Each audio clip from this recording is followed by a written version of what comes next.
Hi, boys and girls. This is Miss Kathy. We're in the middle of the Christmas season, and we thought we'd bring you some stories from Guide's Greatest Christmas Stories.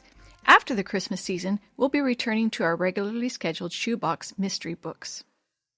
Christmas is a special time of year, a time to celebrate the birth of baby Jesus, who was born in a stable. Shepherds, after being serenaded by angels, rushed over to find the baby lying in a manger. Wise men, carrying gifts of gold, frankincense, and myrrh, followed a bright star until it led them to the baby king. What about you? Will this Christmas bring you closer to Jesus? I hope so, and I hope that the Jesus of Christmas will live in your heart throughout the year. Helen Lee Robinson, Editor. Real Christmas Love by Lois May Cuhel. A fine drifting of snow had settled over the walk and shrubs as Jerry Krimmer started toward Mr. Sinacht's small grocery store. It would be nice to have snow for Christmas. There wouldn't be much else. Mother's wages barely covered the expenses of their home, food, and clothing. But they were more fortunate than many families in this part of the city. Some of the children at Jerry's school had almost nothing to bring for their lunches. Mother had promised there would be a special Christmas dinner. "And there will be something in your stocking," she had promised her son. Jerry smiled, for he also knew there would be the toy from the party at the fire station. Each year the firemen gave a party for the children of the neighborhood. There would be a bag of candy and a toy under the tall Christmas tree. The little grocery store was warm after the wind that had brought the powdery snow, and Mr. Sinacht always had a smile and a happy greeting.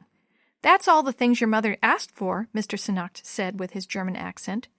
He put the few items from Jerry's list into a brown bag. "You are a fine boy, Jerry. I have a little surprise for you." The man's face crinkled into folds of merriment as he reached into the candy case. His hand popped something into Jerry's bag of groceries.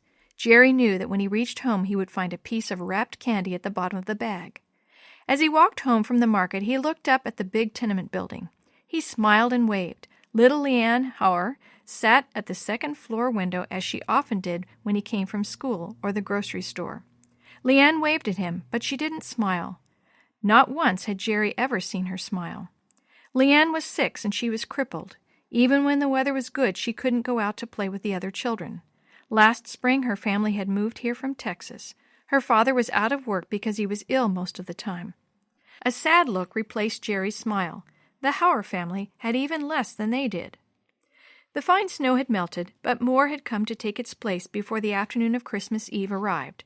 Jerry walked quickly toward the fire station and the Christmas party. As he passed the dingy tenement building, he looked up. But this time LeAnn wasn't at the window. She wouldn't be able to go to the party as the other children could. Though Jerry was early, some of the children had arrived ahead of him. The tree was even taller and more glittery than Jerry had thought it would be. For a long time Jerry studied the toys. His eyes always came back to the kit for making a covered wagon. There were 2 oxen to pull the wagon. At school, they had read about the pioneers and frontiersmen who had traveled west in wagon trains. Jerry wanted one of those kits more than anything else, even more than a truck or a baseball. Boys from his school stood nearby talking about which toys they would choose.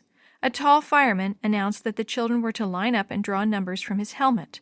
The numbers would say in what order they could choose their gifts. One by one, the children stepped forward to choose. 2 of the wagon kits were gone. Jerry held his breath.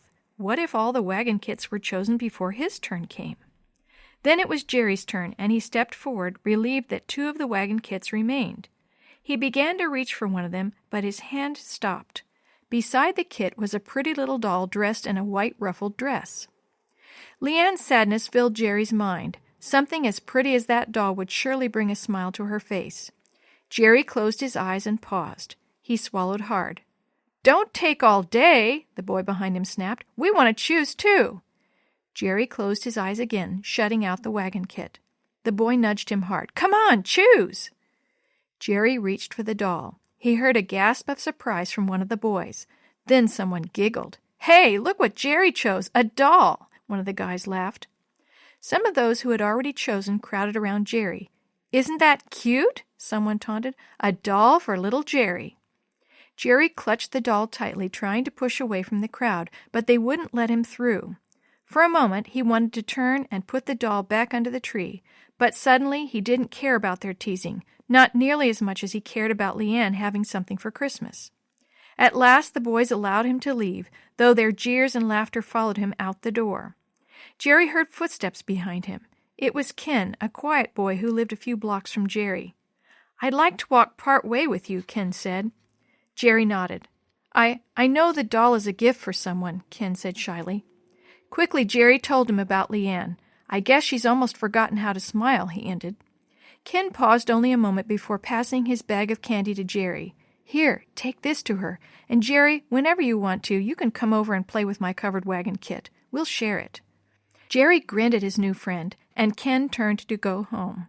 As Jerry went up the steps to the old tenement building, he felt happier than he had for a while. He could hardly wait to see LeAnn's face when she learned that she hadn't been forgotten this Christmas. The story you have heard today is from Guide's Greatest Christmas Stories, a compilation from various writers for Guide magazine, edited by Helen Lee Robinson and used with permission from the Pacific Press Publishing Association. As our special gift to you, we will be sharing one of these stories every day between now and Christmas. If you're interested in any other books published by the Seventh-day Adventist Church, please visit AdventistBookCenter.com or call 1-800-765-6955.